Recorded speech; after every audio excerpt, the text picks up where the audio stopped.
a todos, bienvenidos una vez más a mi canal de YouTube. Lo tenía abandonado por cuestiones laborales, por cuestiones de público conocimiento vinculadas con las elecciones. Pero bueno, vamos a volver con un asunto que probablemente les esté generando a muchos dudas, incertidumbre, que en general provoca dudas, incertidumbre, que es este tema vinculado con esto que está ocurriendo de la detención de cambistas, de gente que vende dólares, de cueveros. Esto no se veía últimamente, o no se veía, digamos, no era común verlo hasta ahora. Es cierto que tiene una clara connotación con el contexto político y el precio que va adquiriendo y aumentando día a día el dólar blue, pero también es cierto que recién o de forma reciente se están empezando a tomar medidas de índole penal por sobre estas actividades. Entonces vamos a tratar de clarificar en este video el por qué, cuál es la razón, cuál es la norma que autoriza que esto sea de este modo y cuán razonable es, ¿no? Cuál es mi particular punto de vista. En primer lugar, para comprender todo esto, tenemos que comprender que existe algo que es el decreto 480 del 95 que instaura el régimen penal cambiario. Más allá de lo que te hayan explicado, es una suerte de delito que se investiga en el Banco Central y que la decisión que eventualmente recaiga es revisable por la Cámara Penal Económico: comprar y vender divisas sin autorización. El artículo 1 del decreto 480 del 95, en sus incisos A y B, castiga toda negociación de cambio que se realice sin intervención de institución autorizada para efectuar dichas operaciones, o también castiga operar en cambios sin estar autorizado a tal efecto. Es decir, castiga a la cueva. Hay otro dilema también que se genera con esta cuestión, que es muchísimo más polémico con este tema de perseguir los delitos cambiarios, de perseguir los delitos económicos, que es cuando encuentran a un sujeto con dinero en efectivo. ¿Esto es delito? ¿No es delito llevar dinero en efectivo? Bueno, llevar dinero en efectivo efectivamente no es delito per se. ¿Qué ocurre? Hay una resolución, que es la resolución 1483 del año 2015 de la Procuración General de la Nación, donde dice que esto podría significar de algún modo un indicio de que la persona estaría vinculada en alguna actividad ilícita,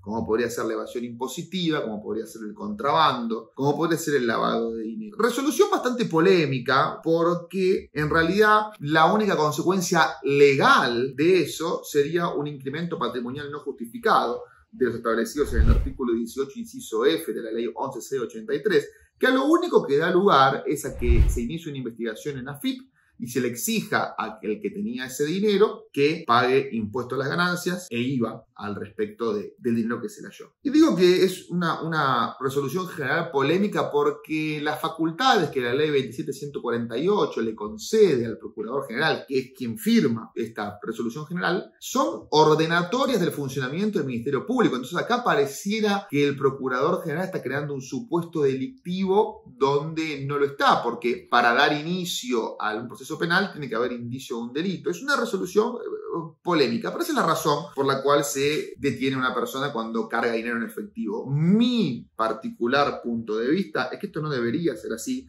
porque el principio de inocencia que rige en todas las etapas del proceso, aún en las etapas embrionarias, que son la prevención policial, indica que hay que presumir a favor del individuo, y si el individuo lleva dinero, lo que se presume que ese dinero es dinero no declarado de una actividad lícita que genera, por supuesto, el deber de tributar, pero no conlleva un delito per se, salvo que después la FIP decida hacer la denuncia por una eventual evasión impositiva. Ahora bien, entonces, además de esta cuestión de la ley penal cambiaria, se suele ver que se le imputa también a esta gente, a estas casas de cambio, o a los cueveros, por llamarlo de algún modo, el delito de lavado de dinero. Ahora bien, ¿por qué se les imputa lavado? Bueno, porque muchas veces se sugiere, casi como un estereotipo, ¿no?, que el dinero que se cambia en esos lugares es o bien dinero proveniente de la evasión impositiva o bien dinero proveniente de algún tipo de delito. Mayormente, cuando no hay con qué vincularlo, se lo vincula con la evasión impositiva. Y aquí hay un fallo de la casación muy citado por los dictámenes del Ministerio Público Fiscal en este tipo de casos, que es el fallo Oren-Trach,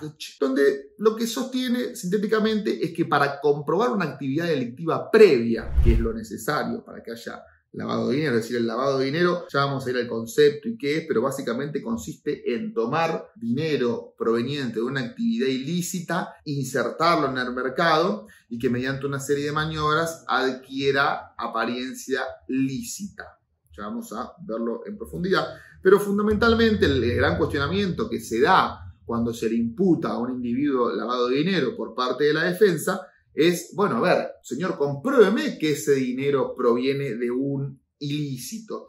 Y en realidad la casación, el precedente Orentracht, lo que sostiene es que la comprobación de una actividad delictiva previa no es necesario sino de modo genérico, de forma tal que permite la exclusión de otros orígenes posibles del dinero, no siendo necesaria la superación del plano indiciario. Yo creo que se ha perdido un poco la lógica de por qué se sanciona el lavado de dinero. El lavado de dinero comenzó sancionándose casi como un delito procesal, es decir, cuando se investigaba a grandes organizaciones criminales, era muy difícil comprobarles su actividad, sea el tráfico de armas, sea la trata de personas, sea la venta de órganos, sea el narcotráfico. Era muy difícil comprobar la actividad investigando organizaciones. Entonces, lo que se sugirió es empezar a investigar el patrimonio de los miembros de esa organización, de modo tal que no se pudiera advertir un correlato entre las actividades que declaraban y los ingresos, o mejor dicho, que se pudiera advertir que las actividades que declaraban eran actividades pantalla, es decir, que no había actividad económica, sino simplemente declaraciones que detrás no tenían respaldo en la realidad. Y de ese modo llegar a decir, bueno, esto proviene de un delito. Y en el camino se fue perdiendo y hoy se persigue como un delito autónomo y muchas veces conduce a resultados de personas que no forman parte de una organización criminal, que sean condenadas por lavado de dinero y mal condenadas por lavado de dinero porque ni siquiera se llega a describir correctamente la conducta. Y por eso,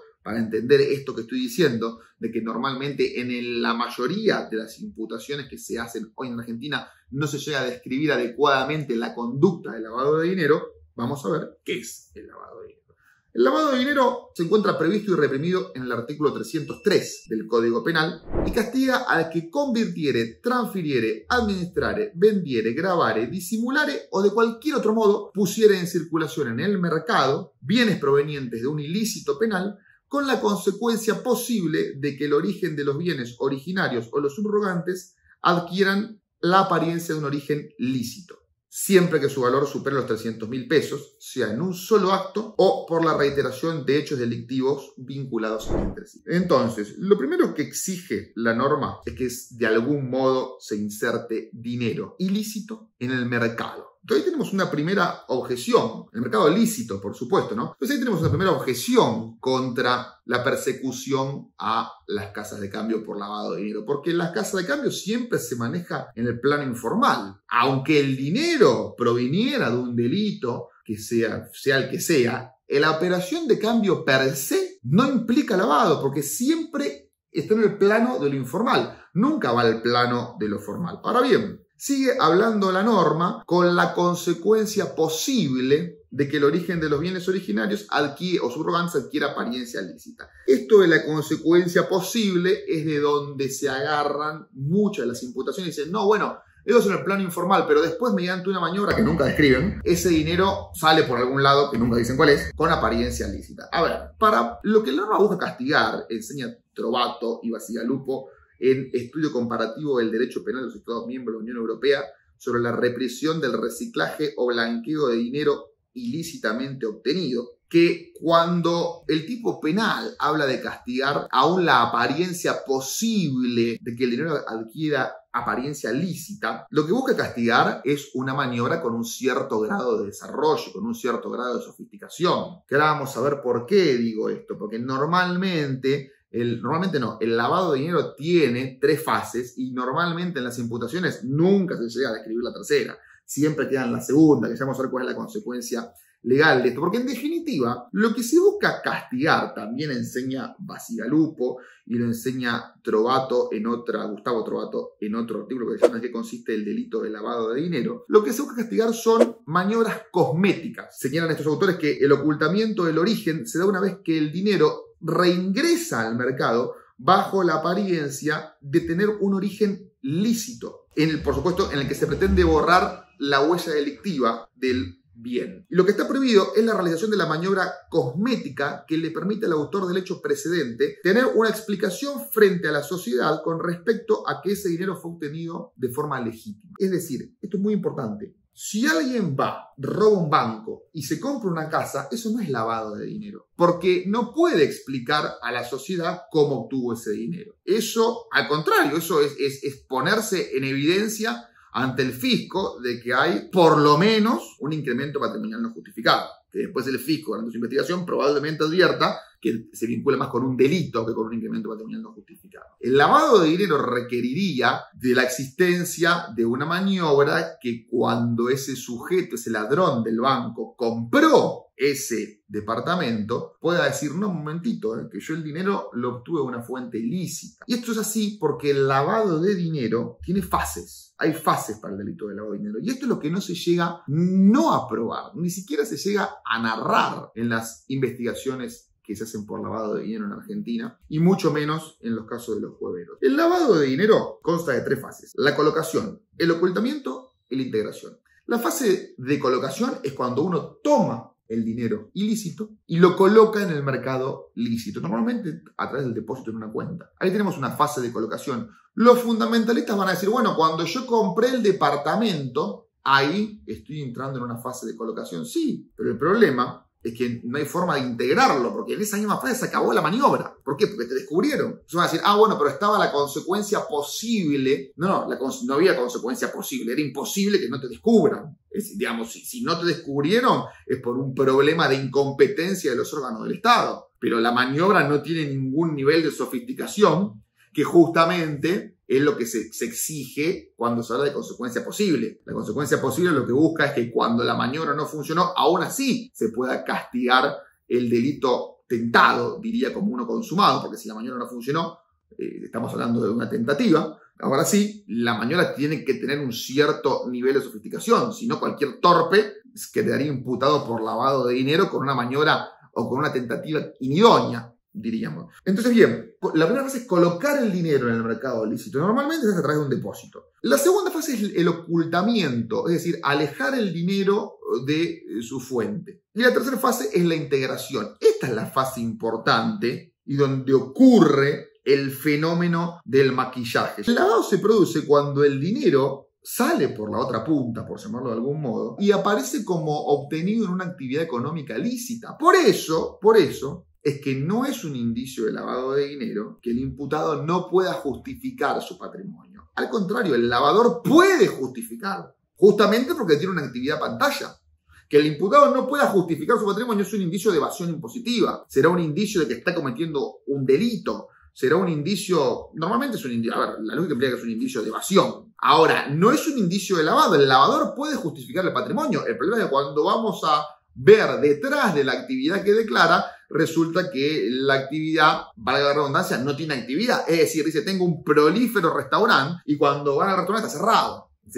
Ahí es donde se produce la maniobra de lavado. ¿Qué pasa? Normalmente, ¿qué dicen? Dicen, bueno, con estos cueveros lo que ocurre es que el dinero se coloca a través de la cueva y a través de las sucesivas compras y ventas de bienes o de divisas se va alejando del origen. Bueno, yo lamento pincharle el globo a los punitivistas en este sentido, pero hay una realidad. Cuando el dinero se comercializa en el mercado informal, ni siquiera hay colocación. Ahora bien, muchos van a decir, no, bueno, pero eso se hace a través de criptomonedas. Sigue sin haber colocación porque es un mercado no regulado. Ahora, vamos a suponer, digamos, las maniobras siempre llegan a describir el ocultamiento. Las maniobras que uno lee en los requerimientos fiscales siempre llegan a describir el ocultamiento y después hablan de la consecuencia posible de que ese dinero obtenga apariencia lícita. Pero se agarran de este fragmento de consecuencia posible sin lograr describir narrativamente cuál sería la maniobra a través de la cual va a obtener apariencia lícita. Ese es el gran problema que tiene las imputaciones. Es un problema ya narrativo, ni siquiera de prueba, sino de narración del hecho. Otro gran problema que hay es cuando se imputa por lavado de dinero con delito precedente en la evasión, no se le describe al imputado cuáles son los impuestos evadidos, por qué periodos y por qué monto, porque el imputado podría defenderse de eso y acreditarlo. Y si no se le describe, el imputado corre el riesgo de acreditar que pagó impuestos y decir, no, bueno, pero usted lo imputamos por otro impuesto. No, eso debería ser parte de la precisión de la imputación que exige el artículo 8 de la Convención Americana de Derechos Humanos. Ahora alguien va a decir, bueno, pero no importa porque la maniobra tiene que estar, la maniobra del delito precedente, ¿no? O el delito precedente tiene que estar probado solo de modo indiciario. Sí, es verdad, tiene que estar probado solo de modo indiciario, pero pónganle que sea así, ¿no? Por lo menos eso exige la jurisprudencia. Pero aunque ese sea el estándar jurisprudencial, aún para estar probado de modo indiciario, tiene que estar descrito. O sea, la circunstancia de poder probar algo conlleva íncito que lo puedo describir. Si yo no puedo describir algo, no puedo decir que lo tengo probado con ningún grado de certeza porque ni siquiera lo tengo narrado. Entonces, volviendo a las fases del lavado. Normalmente, las descripciones que se hacen de la conducta constitutiva del delito de lavado de dinero culminan en la fase de ocultación. Explican cómo se coloca el dinero, explican cómo se oculta y de algún modo sale por otro lado maquillado, de alguna forma disfrazado, pero no se explica cómo. Y la realidad es que si la imputación, si la narración del hecho que se pretende subsumir en la figura del artículo 303 del Código Penal llega hasta la etapa de ocultación, no estamos en la figura del artículo 303, estamos en la figura del artículo 277, inciso C, que castiga al que adquiriere, recibiere u ocultare dinero o cosas provenientes de un delito, es decir, encubrimiento.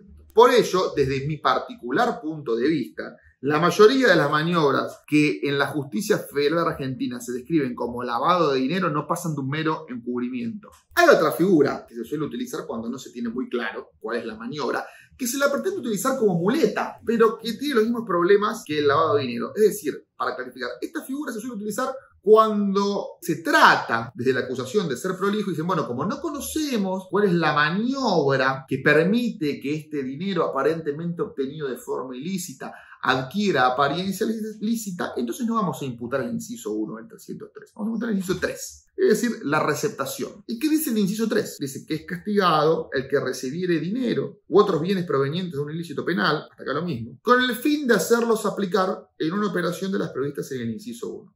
El problema que tiene esta figura es que, como ya lo han advertido, tiene un elemento subjetivo distinto del dolo, que es la finalidad de aplicar ese dinero a una operación de lavado. Y una operación de lavado es una operación que consta de la colocación, la ocultación y la integración. Y esa colocación, ocultación e integración tiene que ser descripta para que el imputado pueda defenderse y decir, no, este dinero no lo obtuve para aplicarlo en una operación de lavado. Lo obtuve para otra cosa. O lo obtuve para aplicarlo porque, a ver, una función importante de precisar el hecho imputado, además de que permite al justiciable ejercer una defensa eficiente, es delimitar los contornos de la cosa juzgada. Entonces, por ahí el imputado quiere confesar. Ahora, si no le describen cuál es esa operación de lavado concreta, el imputado confiesa, y dice, sí, lo confieso, lo voy a destinar a una operación de lavado. Ahora, después se lo termina imputando por el mismo dinero con destino a otra operación de lavado así descripta. Entonces, se lo termina juzgando dos veces por lo mismo. ¿Por qué? Porque en la primera imputación no se le precisó con claridad a qué operación de lavado concreta iba destinada, con qué modo se iba, o de qué modo se iba a darle apariencia lícita a ese dinero receptado. Con lo cual, estamos en el mismo problema. Por más que la Fiscalía haga un intento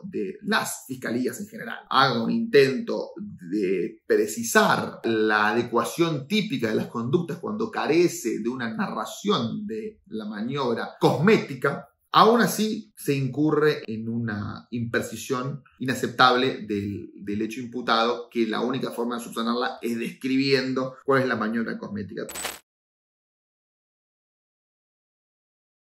Desde mi punto de vista, por lo único que se podría imputar a los cueveros o a los que tienen una financiera no autorizada es por el delito, o más que delito, por una infracción a la ley penal cambiaria, no por lavado, fundamentalmente porque el dinero siempre se mantiene en el plano de un mercado informal. Y la segunda conclusión es que en los casos de evasión impositiva sería saludable, en los casos que se habla de evasión impositiva como delito precedente del lavado, que podemos discutir largo y tendido si la evasión impositiva puede ser delito precedente del lavado, fundamentalmente porque el origen, señala una parte de la biblioteca, que el origen del dinero no es ilícito. El origen del dinero es lícito. Se obtiene a través de una actividad económica legal y eventualmente después no se declara. Pero el origen es lícito, no es ilícito. Otra parte dice, no, bueno, esa porción que se conserva de lo no declarado sería un bien subrogante. Bueno, es muy discutible, da para otro video. Pero lo que yo creo que ahora en caso de que se acepte la evasión impositiva como delito precedente del lavado de dinero, es necesario describirle al imputado cuáles son los impuestos y los periodos evadidos, y más necesario es que previo haya una denuncia de AFIP, es decir, que haya habido una investigación administrativa, que también va a ser tema de otro video. Los dejo, espero sus comentarios y nos vemos en el próximo.